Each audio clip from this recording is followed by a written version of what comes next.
Okay, just in case I didn't make these points because I ran out of time.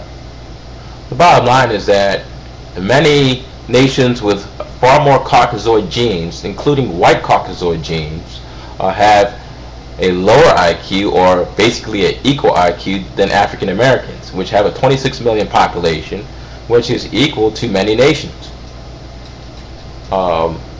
Many of these nations have had great history of advancement, educational achievement.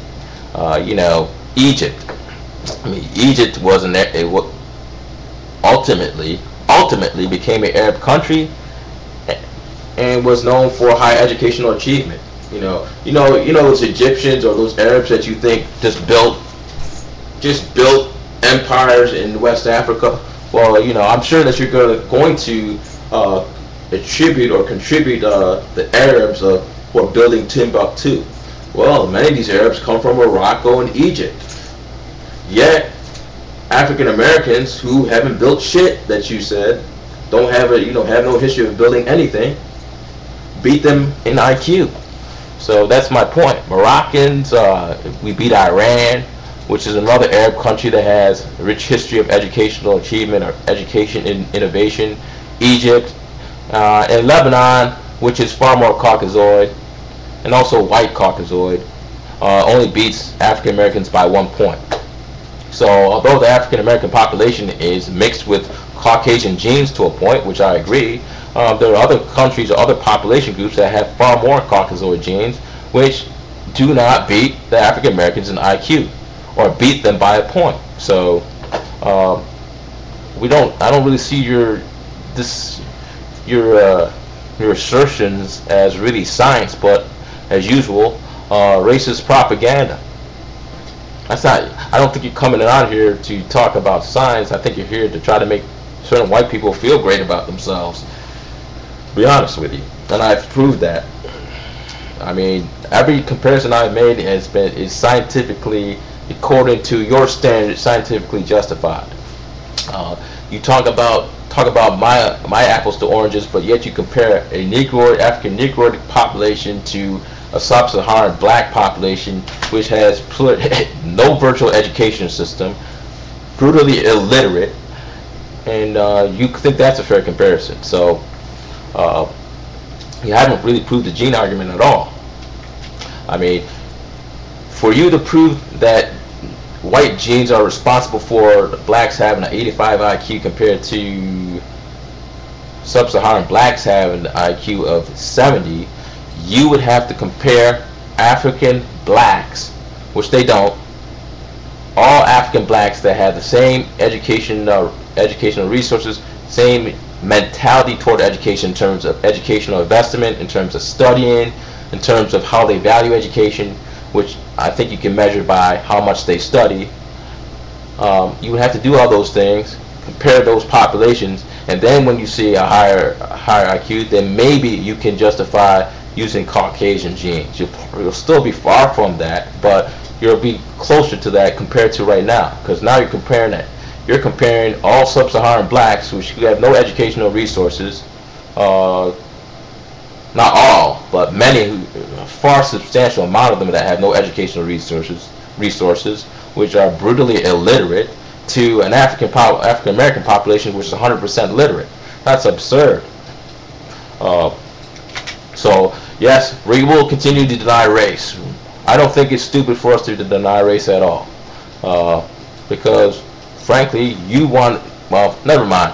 Let's get this personal. Let's just get to business. Okay. Again, I want to know how can Arab countries, and also Arab countries who have a stronger white Caucasoid influence, like Iran. Aryans. Those white people are Aryans. They're in Iran too. So, I want to know how Iran, Egypt, and Lebanon, which have a vast, strong history of educational achievement, have lower IQ scores than African Americans which are in this society perceived as people who have lower educational achievement. These IQ scores, and not educational achievement, IQ achievement. I'm sorry, IQ achievement. Iran, Egypt, and Lebanon are either lower or 1 point higher than African American population that is 26 million. Should never happen. So I'm sure that you're going to tell me that their educational systems are different and they don't value education, which is a complete hogwash. And the reason why is because many of these, many Egyptians and many Lebanese people come here and succeed in the educational context. One last point. If sub-Saharan blacks are so vastly inferior intellectually wise compared to African Americans, why are sub-Saharan blacks beating blacks, African Americans, in terms of educational achievement and also test scores? They have higher test scores, higher educational achievement, coming from vastly inferior educational resources. Okay, I don't want to hear, well, you know, these people are from the middle class. You don't have no fucking proof of that. Oh, why would the immigration people have higher selection of African immigrants and not higher selection of Asian immigrants and European immigrants, which are white and which share a history, or more likely share a history in many regards to American history? Why would they have a higher selection process? So no, I don't think that the selection process of African blacks is any more selective than, you know, European immigrants or Asian immigrants. Yet they have higher test scores and higher educational achievement than African Americans. And we can't sit there and say, and the thing is that they shouldn't. In all intents and purposes, they shouldn't, because they come from an inferior background. Their educational schools are nowhere near the quality than the United States educational schools. I'll tell you why. They're being American blacks in education. It's because how they value education and the effort they put into education.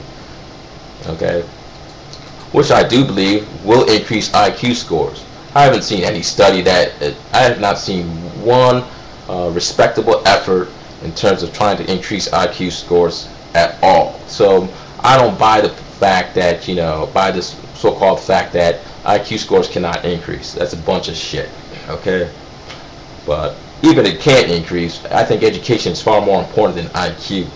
But besides the point, it's pretty obvious that the 70 IQ sub-Saharan blacks somehow can achieve higher educational achievement despite the low IQ than African Americans, which have 20% white genes.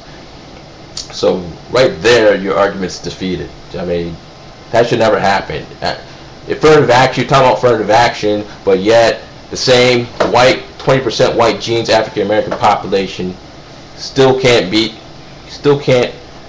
has less degrees, still has less advanced degrees than the far more pure Negroid population of the sub-Saharan blacks. So, buddy, you're not really proving anything. You're not coming here with scientific fact, you're coming here with propaganda. And my points just prove it. So, in saying that, have a nice day.